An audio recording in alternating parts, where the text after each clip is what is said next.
Hello my dear foodies, welcome to smart ఏమున్నా. ఈరోజు వీడియోలో సింపుల్గా అలాగే టేస్టీగా మజ్జిగ చారుని ఎలా ప్రిపేర్ చేసుకోవాలో చూపించబోతున్నానండి. ఇవి చాలా టేస్టీగా ఉంటాయి కదా, అలాగే వీటిని మనం చాలా ఫాస్ట్గా ప్రిపేర్ చేసుకోవచ్చు. దానికోసం ముందుగా ఇలా ఒక గిన్నె తీసుకొని అందులోకి 1 కప్పు పెరుగుని యాడ్ చేసుకోవాలి. అలాగే కొంచెం వాటర్ని కూడా వేసుకొని ముందు ఈ పెరుగుని కొద్దిగా చిలుక్కోవాలి. దానికోసం ముందుగా రుచికి సరిపడా సాల్ట్ని కూడా వేసుకొని ఈ విధంగా మజ్జిగని ప్రిపేర్ చేసుకోవాలి. పెరుగుని ఈ విధంగా ఫస్ట్ మనం చేసుకుంటే మనకి గడ్డలు లేకుండా ఉంటుంది. ఇప్పుడు ఇందులోకి 1 కప్పు వాటర్ని కూడా వేసుకొని ఈ విధంగా మజ్జిగని ప్రిపేర్ చేసుకోవాలి.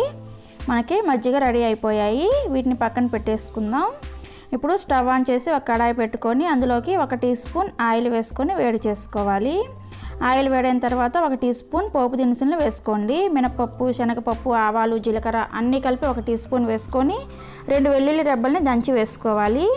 అలాగే 2 ఎండుమిర్చిని కూడా వేసుకొని 2 పచ్చిమిర్చిని సన్నగా కట్ చేసి యాడ్ చేసుకోవాలి. అలాగే 1 ఇంచు అల్లాన్ని చిన్న చిన్న ముక్కలుగా కట్ చేసి యాడ్ చేసుకోండి. అలాగే 1 చిన్న ఉల్లిపాయని ఈ విధంగా పొడవుగా కట్ చేసి యాడ్ చేసుకోవాలి. వీటిని కొంచెం సాఫ్ట్గా అయ్యే వరకు ఫ్రై చేసుకోవాలి. ఉల్లిపాయలు మంచి కలర్ వచ్చే వరకు ఫ్రై చేయకూడదండి, జస్ట్ ఈ విధంగా మెత్తబడితే సరిపోతాయి. ఇప్పుడు ఇందులోకి కొన్ని కరివేపాకు రెబ్బలను కూడా యాడ్ చేసుకోండి. అలాగే కొంచెం సన్నగా తరిగిన కొత్తిమీరని కూడా వేసుకొని 1 నిమిషం పాటు వీటిని మీడియం ఫ్లేమ్లో ఫ్రై చేసుకోవాలి. ఈ ఉల్లిపాయ కొంచెం ఈ విధంగా పచ్చి పచ్చిగా ఉంటేనే టేస్ట్ బాగుంటుంది. ఇప్పుడు ఇందులోకి 1/2 టీ స్పూన్ పసుపును కూడా వేసుకొని లో ఫ్లేమ్లో 1 నిమిషం ఫ్రై చేసుకోవాలి. ఈ విధంగా మంచి సువాసన వచ్చే వరకు ఫ్రై చేసుకోండి. ఈ విధంగా మంచి సువాసన వచ్చిన తర్వాత స్టవ్ ఆఫ్ చేసేసి మనం ముందుగా ప్రిపేర్ చేసుకున్న మజ్జిగలోకి ఈ పోపుని యాడ్ చేసుకొని బాగా మిక్స్ చేసుకోవాలి. మిక్స్ చేసుకొని ఒకసారి సాల్ట్ని కూడా చెక్ చేసుకుంటే మనకి రుచికరమైన మజ్జిగ చారు రెడీ అయిపోయాయి. ఇవి చాలా చాలా టేస్టీగా ఉంటాయి. మీరు కూడా ఒకసారి ట్రై చేసి మీకు నచ్చితే ఒక లైక్ చేసి మీ ఫ్రెండ్స్ అండ్ ఫ్యామిలీ మెంబర్స్కి కూడా షేర్ చేయండి.